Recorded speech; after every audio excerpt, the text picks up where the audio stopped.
worse than that. And so as soon as Umar got out of the shower and told his wife about how he lost hair and kind of his theory that maybe there was some contamination in their apartment, Umar called his landlord and explained, the whole situation. And the landlord would tell Umar right off the top that, during the time they were in Ohio, nobody went inside their apartment. So there's no fresh paint in there, no maintenance was done. So whatever you smelled was not from us. And then the landlord said to Umar that, as scary as it sounds, it's possible that you might have like a gas leak inside of your apartment, or maybe you have a Freon leak from your air conditioning system, or maybe there's toxic mold. But whatever it is, we're going to get people in there, we're going to find the issue and solve it. And so later that day, sure enough, a gas inspector showed up to Umar and Samira's apartment, and they checked the entire place, and they could not find any trace of a gas leak. They checked everywhere. There was no leak, but they did tell Umar and Samira that yes, we can smell a faint trace of some chemical smell, but we don't think it's gas. And then after the gas inspector left, the landlord went out and found a mold inspector who came into Umar and Samira's apartment. They looked everywhere and could not find any mold. Then the landlord brought in a plumber to check the hot water heater, but no issues with that. Then the landlord brought an HVAC company in,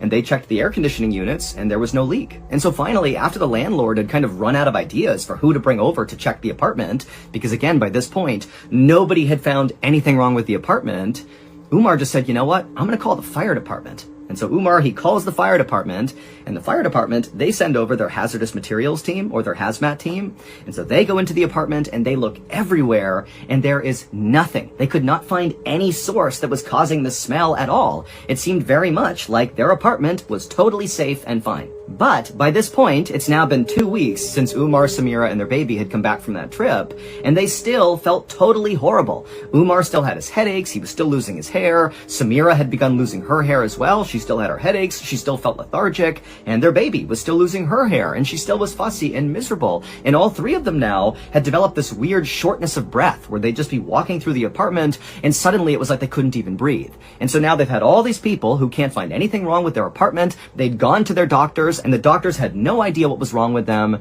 And so it was kind of like they had no idea what to do, but clearly this crisis was only getting worse and worse and worse. And so Umar felt like he had no more options. He couldn't leave his apartment, he couldn't afford to do that, and so they were just stuck in this place that seemed toxic. But all that would change on June 25th, so 2.5 weeks after they came home from that trip, because on this day, Umar discovered something about that chemical smell they caught right when they came back in after the trip, the smell that all the people that had come into the apartment had sort of noticed but couldn't identify.